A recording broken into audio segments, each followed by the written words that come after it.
e tem outros fatores que podem ajudar com esse controle todo da glicemia? Tem. A gente geralmente pensa na glicemia como um fator simplesmente alimentar. Isso não é verdade.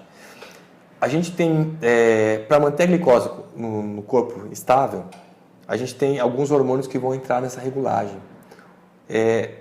Geralmente surgir em torno da necessidade cerebral. O nosso cérebro não pode ficar sem glicose. Se você tiver uma baixa de glicemia, é importante fazer uma hipoglicemia, o cérebro fica desesperado. Se você, por exemplo, injetar insulina em alguém, o músculo abre a boca com a insulina e a glicose entra e você faz uma hipoglicemia, não vai glicose para o cérebro, a pessoa entra em coma, ela pode morrer por causa disso.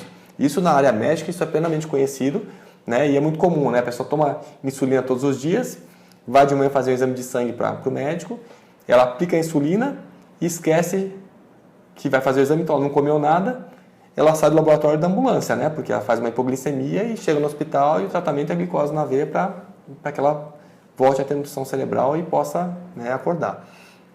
Então, o que acontece? A gente tem, para controlar a glicemia, para que o cérebro não fique sem glicose, um ajuste fino de hormônios. Então, se eu como carboidrato e a glicose aumenta, o hormônio que a gente usa para baixar a glicemia é a insulina. Só tem esse. Mas se eu começo a ter uma hipoglicemia, como isso é muito perigoso para o cérebro tolera muito menos uma hipoglicemia do que uma hiperglicemia. Então, quando eu começo a fazer uma hipoglicemia, eu libero adrenalina, glucagon, cortisol, e se o negócio ficar feio, eu libero hormônio de crescimento. Então, olha só, eu tenho um hormônio para baixar a glicose, eu tenho 4 para subir, porque eu não posso ter hipoglicemia de jeito nenhum. Esses hormônios cronicamente altos, eles são péssimos para a saúde. A adrenalina é um vasoconstritor, ele aumenta a possibilidade de lesão endotelial, né, de atrito dentro do vaso sanguíneo. O glucagon e cortisol fazem a gente perder massa muscular, porque a gente destrói massa muscular para transformar o músculo em glicose para alimentar o cérebro. Tanto é que isso é importante porque os nossos mecanismos de controle de glicemia não pode faltar glicose para o cérebro. Então, além desses hormônios, eles fazem aparecer glicose. Esses hormônios são responsáveis por fazer aparecer glicose no sangue. Mesmo que você não ingira glicose, vai ter glicose no seu sangue. Veja só, de manhã você vai fazer uma glicemia de jejum. Você está em jejum, tem glicose no sangue. Mas como tem glicose se você está em jejum? Porque o corpo faz de tudo para que apareça essa glicose. Uma das vias, o fígado guardou glicose durante o dia, dentro dele mesmo. Essa glicose junta chama glicogênio, ele vai soltando essa glicose para alimentar o cérebro. Só que ele não dá conta de alimentar tudo que o cérebro precisa só com o que ele guardou. Então, toda noite, você destrói massa muscular, você pega os aminoácidos, leva para o fígado e transforma numa glicose nova. Isso se chama gliconeogênese, é a formação de uma glicose nova, para alimentar o cérebro. É mais ou menos meio a meio. Toda noite a gente usa metade da glicose vindo do fígado e metade dos músculos. Então, todos nós fazemos catabolismo, a gente perde massa muscular noturna. Isso faz parte do processo fisiológico. E esses hormônios são fundamentais para isso. Eles têm esse efeito catabólico mesmo para destruir o músculo para conseguir isso. Tanto é que eu consigo glicose da dieta, do glicogênio, que é esse estoque de carboidrato que está dentro do músculo. Quando eu começo a queimar o tecido adiposo, a gordura não vira carboidrato, a gordura não vira glicose, a gordura só é usada para o músculo.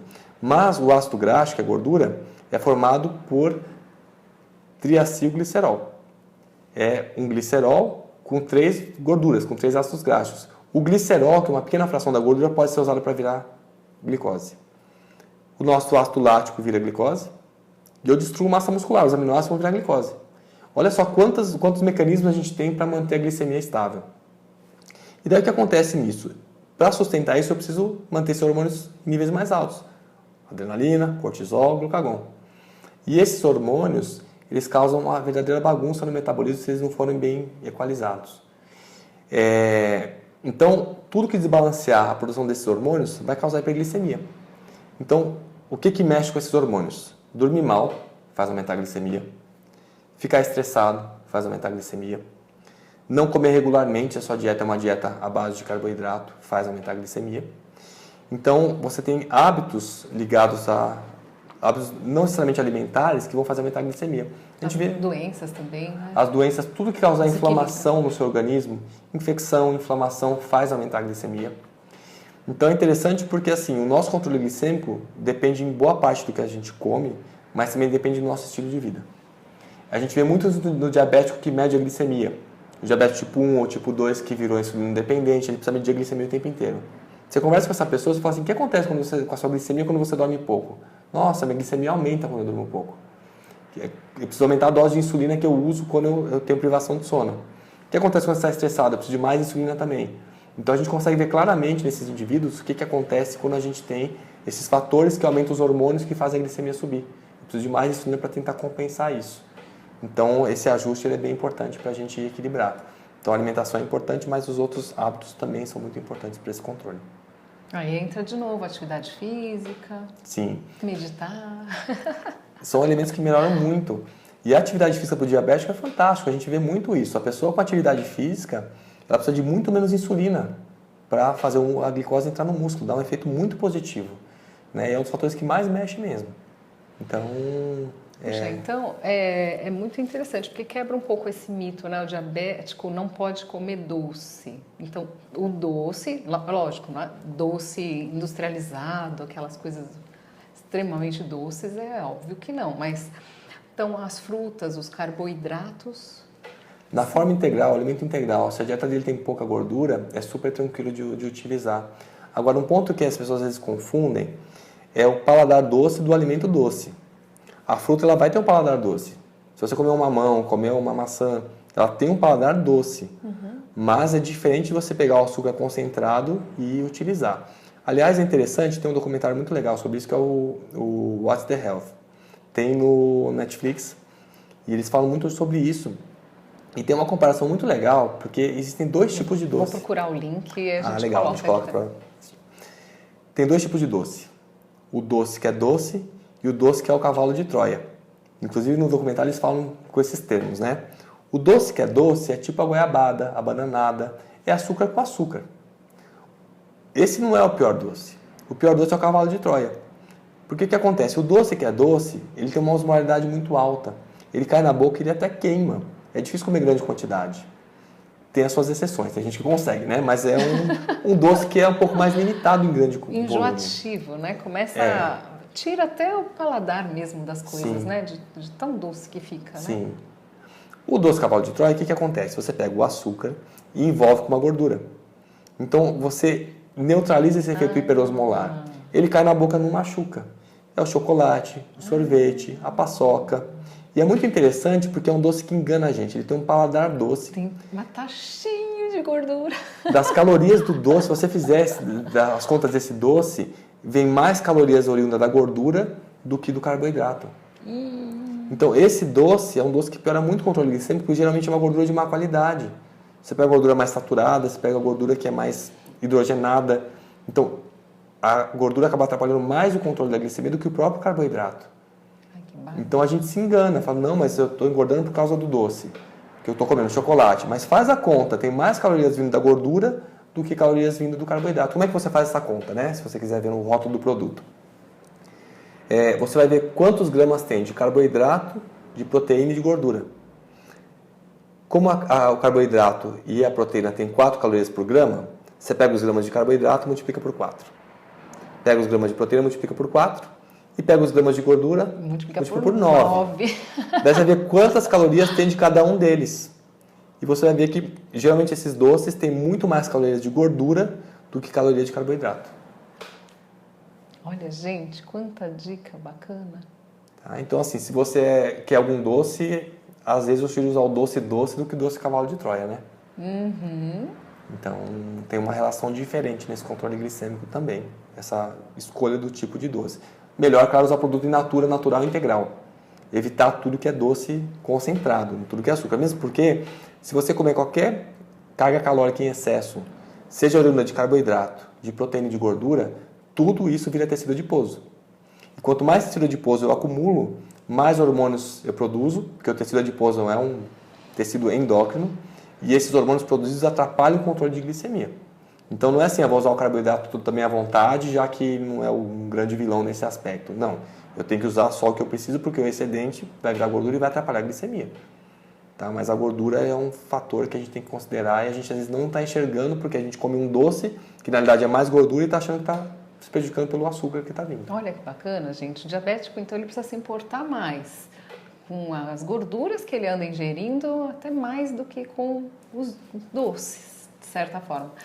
E buscar sempre o carboidrato complexo.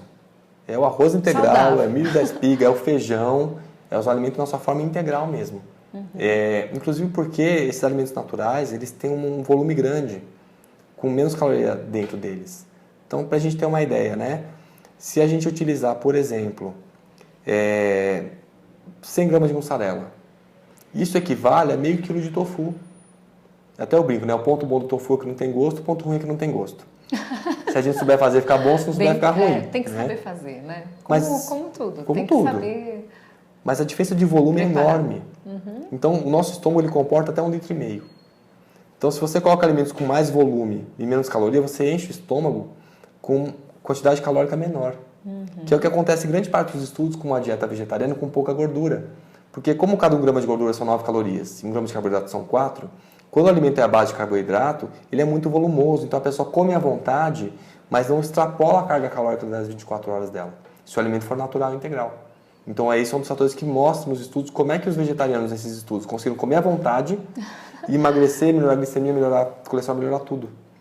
Porque tem essa correlação. A gente acaba ficando mais saciado, né? Sim. É muito mais tranquilo. Sim, otimiza muito o controle de saciedade. Que bárbaro. E aí, pessoal? Então, vamos perdendo um pouco esse medo do carboidrato, né? Vamos ter que quebrar um pouco esses mitos, né? E usar o carboidrato bom. Com certeza. Mesmo no nosso meio médico, né? Eu acho que vai ter que abrir um pouco a mente aí para esses estudos, que Sim. Tem muita coisa aí para quebrar alguns mitos, não é? Sim. Tem ainda, mas a gente está caminhando para isso, né? Com certeza.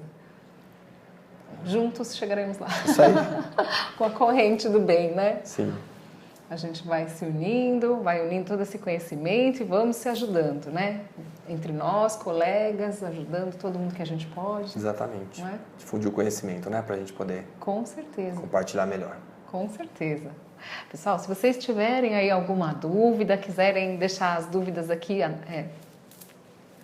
escrever aqui as dúvidas, fica à vontade, tá bom?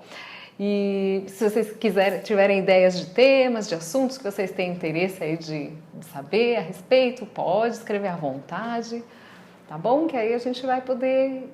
Vou continuar buscando os colegas para a gente poder trazer as respostas aqui para vocês, para poder ajudar, tá bom? Que a gente possa formar aí uma rede do bem e se ajudar cada vez mais, certo? Vamos agradecer muito aqui a presença do Dr. Eric. Eu que agradeço o convite, sempre um prazer. Extremamente grata. Obrigado. E desejar para vocês um abraço gostoso na alma e um beijão no coração. Até mais. Tchau, tchau.